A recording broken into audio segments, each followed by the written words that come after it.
Hi, I'm back out here at the driving range today to give you a little bit of help with ball position. I have a lot of folks ask me, should my ball position be middle of the stance, should be forward in my stance, should be back in my stance? Where should I have the ball, Mike?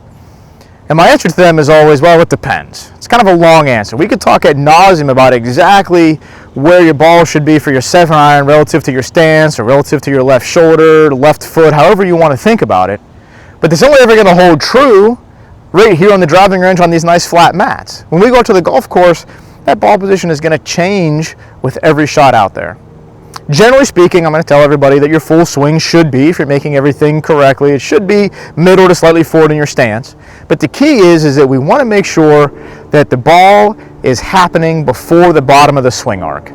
Okay? And so if we can imagine the swing being a hula hoop, you may have heard that term, you may have heard that analogy used in the past. If the golf swing's a hula hoop and that hula hoop is angled downwards, that hula hoop's going to have a low point.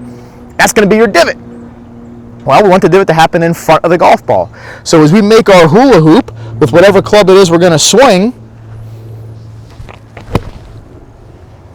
we want the club to bottom out after the golf ball. So that right there is on the mat about where my club bottomed out. So when I'm hitting my 56-degree wedge here, relative to the bottom of the swing arc, I'm going to have the ball right about there.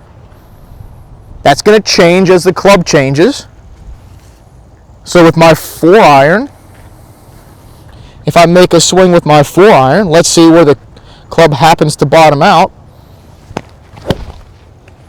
It actually bottomed out up here. It's a little farther forward. That has to do with physics and the length of the club and how I'm standing because the 4-iron is longer than a sandwich. A lot of things involved in why that moves farther forward. Just know that for me, it might be slightly different for you. For me, it's a little farther forward than my sand wedge.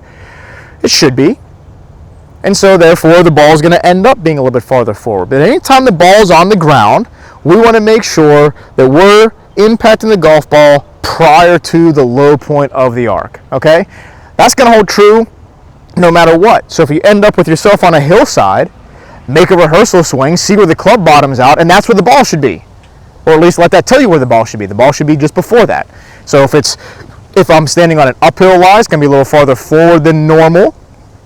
On a downhill lie, it's going to be a little farther back than normal, generally speaking, but I'm not worried about exactly how far forward or exactly how far back. I'm going to use my athleticism when I'm on the golf course to determine that.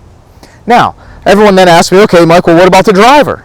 Well, okay, the driver is going to hold true to an extent. If I wanted to hit driver off the turf, the same would hold true. Driver set up like any other club. It's got loft on it. It's a shaft and connected to a handle. So if I wanted to hit this off the turf, I would do the same thing that I would do with any other club. I would make my rehearsal swing, see where the club happens to bottom out, and then I'd make sure that I hit the golf ball first. Okay, that's all well and good, except that generally speaking, we're not going to be hitting the driver off of the deck very often, if ever at all. So what we're going to do then is we're going to make sure that because the driver's up on a tee, we're going to position that ball so that the low point happens first. So that if my ball position when the ball is on the ground would be slightly behind the low point, okay? That's about where the ball then would be, because I just saw with my low point, my driver was about here relative to my body. And so whenever I go ahead and make myself tee the ball up and I make my driver swing, it's going to be a little bit farther forward up there by my left foot. Now, the great thing about that is I don't then need to try to hit up on the golf ball.